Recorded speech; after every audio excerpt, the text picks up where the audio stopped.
প্রিয় দর্শক বন্ধুরা, আসসালামু আলাইকুম। আসলে মধ্যপ্রাচ্যে ইরানকে কেন্দ্র করে আমেরিকা এবং ইসরায়েল যে নেতিবাচক উদ্যোগ গ্রহণ করেছে, ইরানের উপরে যে যুদ্ধ তারা চাপিয়ে দিয়েছে, অন্যায় যুদ্ধ, সেই যুদ্ধ থেকে কোনো সমাধান আসছে না। আগামীকাল সোমবার এই নিয়ে অর্থাৎ যুদ্ধ বন্ধ কিংবা একটা চুক্তিতে পৌঁছানোর লক্ষ্যে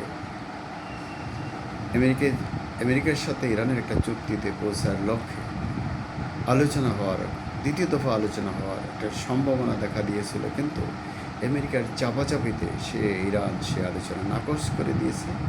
ইরানের সর্বোচ্চ ধর্মীয় নেতা আয়াতুল্লাহ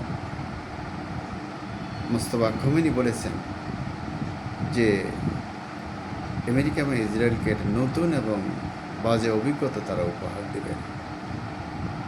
সেটা বলতে চাইছেন যে তারা যদি আক্রমণ করে তাহলে ইরান পাল্টা আক্রমণ করবে, এই কথাই তিনি বুঝিয়ে চেয়েছেন। এবং তারা আরও বলতে চেয়েছেন যে ইরানে যে নৌবন্দরগুলো যুদ্ধবিরতির মধ্যে যে নৌবন্দরগুলো আমেরিকা অবরোধ করেছে, তার প্রতিবাদেই মূলত ইরানও হরমুজ প্রণালীতে নৌ চলাচলে বিধিনিষেধ আরোপ করেছে। অর্থাৎ ইরান এবং আমেরিকা ইসরায়েলের মধ্যে যুদ্ধবিরতি কার্যকর হওয়ার পর ইসরায়েলে লেবাননে হামলা অব্যাহত রাখার প্রেক্ষিতে ইরান কিন্তু বলেছিল যে ওই হামলা বন্ধ করলে তারাও আলোচনায় আসবে, কিন্তু একতরফা ট্রাম্পের ঘোষণার প্রেক্ষিতে লেবাননে ইসরায়েলি হামলা বন্ধ হয়ে গেলে ইরান কিন্তু নৌবন্দর খুলে দেয়, অর্থাৎ তাদের যে হরমুজ প্রণালী সেটা খুলে দেয়। কিন্তু আমেরিকা ইরানেরকে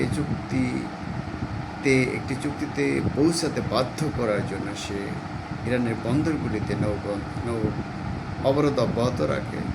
এদিকে এর প্রতিবাদে ইরানও হরমুজ প্রণালীতে নতুন করে অবরোধ দেয়। অর্থাৎ ইরান বলছে নৌ অবরোধ করে আমেরিকা যুদ্ধবিরতি লঙ্ঘন করেছে, আর আমেরিকা বলছে হরমুজ প্রণালী বন্ধ করে দিয়ে ইরান যুদ্ধবিরতি লঙ্ঘন করেছে। আসলে আমেরিকা যে যুদ্ধবিরতি চায় সেটা কার্যত তারা, যে চুক্তি চায় তাতে তারা কার্যত ইরানকে একটি প্রধানত রাষ্ট্রে পরিণত করতে চায়, অন্যায় একটি চুক্তি চাপিয়ে দিতে চায়। ইরান সেটা বুঝতে পারছে। ইরানের প্রেসিডেন্ট পেজেশিয়ান বলেছেন যে ইরান যে পারমাণবিক কর্মসূচি পরিচালনার যে অধিকার রয়েছে সেটা আমেরিকা বন্ধ করতে পারে না। এটা অত্যন্ত যৌক্তিক কথা, কারণ যদি বিশ্বের America, Russia, China, Britain, France, even Israel, উত্তর কোরিয়ার কাছে যদি পারমাণবিক অস্ত্র থাকে, তাহলে ইরানের কাছে কেন থাকতে পারবে না? বা অন্যান্য রাষ্ট্র যদি কেউ চায় তাহলে তারা কেন পারবে না? যদি না থাকে কারো কাছেই থাকবে না, যদি থাকে যাদের সামর্থ্য আছে কাছে থাকতে পারে। এটা অত্যন্ত যুক্তির কথা। কেবল মধ্যপ্রাচ্যে মার্কিন ঘাঁটির নিরাপত্তা কিংবা ইসরায়েলের নিরাপত্তার জন্য ইরান তার পারমাণবিক কর্মসূচি পরিচালনা করতে পারবে না, এটা একটা হাস্যকর যুক্তি। এটা আমরা সবাই বুঝি। অর্থাৎ আমেরিকা মধ্যপ্রাচ্যে তার কর্তৃত্ব বজায় রাখা, মধ্যপ্রাচ্যে যে মুসলিম রাষ্ট্রগুলির তেল গ্যাস ক্ষেত্রের উপর তার যে নিয়ন্ত্রণ, তার যে ঘাঁটি, সেটা বজায় রাখা, এবং ইসরায়েলের নিরাপত্তা, ইসরায়েল ফিলিস্তিনিদের হত্যা, পশ্চিমতীর দখল, লেবাননে অগ্রাজীবন, ইরাকে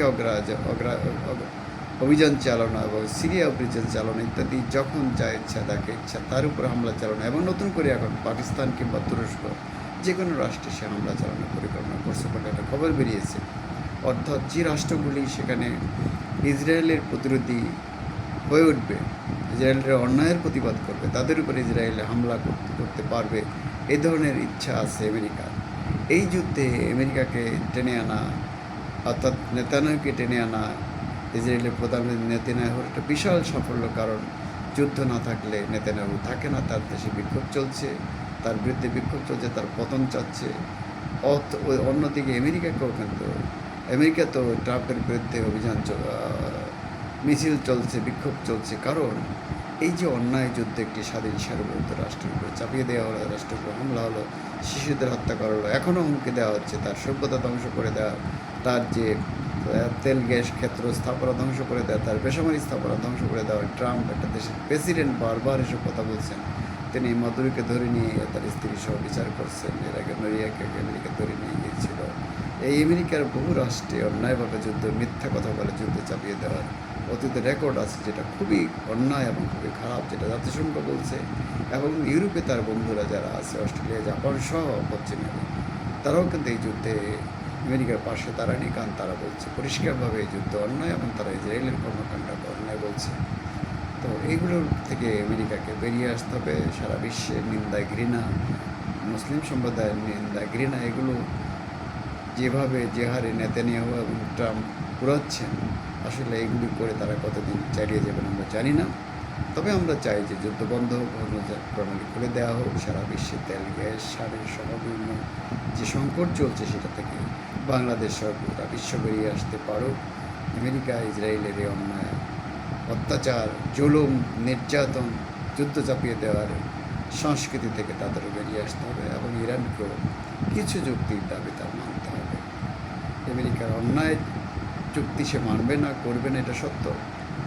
যে কারণে পাকিস্তানের দ্বিতীয় দফা আলোচনা হুমকির মুখে পড়েছে, নাও হতে পারে কালকে, কারণ ইরান ইতিমধ্যে নাকচ করে দিয়েছে। আমেরিকাও সেখানে না যাওয়ার কথা বলেছে। ফলে পাকিস্তানের দ্বিতীয় দফা মধ্য দফার যে বৈঠক, পাকিস্তানের মধ্যস্থতা, সেটা হয়তো কালকে আর হচ্ছে না, ভবিষ্যতে হয়তো যে কোনো দিন হতে পারে। পাকিস্তানের, তুরস্কে কিংবা মিশরে যে কোনো জায়গায় হতে পারে, ইউরোপের কোনো কান্ট্রিতে হতে পারে, কিন্তু নাও হতে পারে। তবে আলোচনার মাধ্যমে সমস্যার সমাধান উত্তম, এটা সবাই জানে, বিশ্বের সকল মানুষ জানে। বন্ধুরা, নিউ বাংলা টিভি এবং ডিবেট উইথ রানা চ্যানেলের পক্ষ থেকে আপনাদের স্বাগত ও শুভেচ্ছা। আমরা আমার এই চ্যানেলটিকে সাবস্ক্রাইব করা, লাইক করা, শেয়ার করার জন্য অনুরোধ জানাবো। আপনারা আসলে লাইক, শেয়ার, কমেন্ট একটি আমার নতুন ভিডিও তৈরি করার প্রেরণা, এবং আপনারা সেই প্রেরণা দিবেন বলে আমি দৃঢ়ভাবে বিশ্বাস করি। আপনাদের মধ্যে সেই উদারতা আছে, আমি সেই উদারতা দেখতে চাই, পেতে চাই, অনুভব করতে চাই, এবং এই বলে আমি নতুন কোনো বিষয় নিয়ে আবার আপনাদের সাথে হাজির হওয়ার প্রতিশ্রুতি দিয়ে বিদায় নিচ্ছি আজকের মতো। আমরা সবাই ভালো থাকতে চাই। খোদা হাফেজ।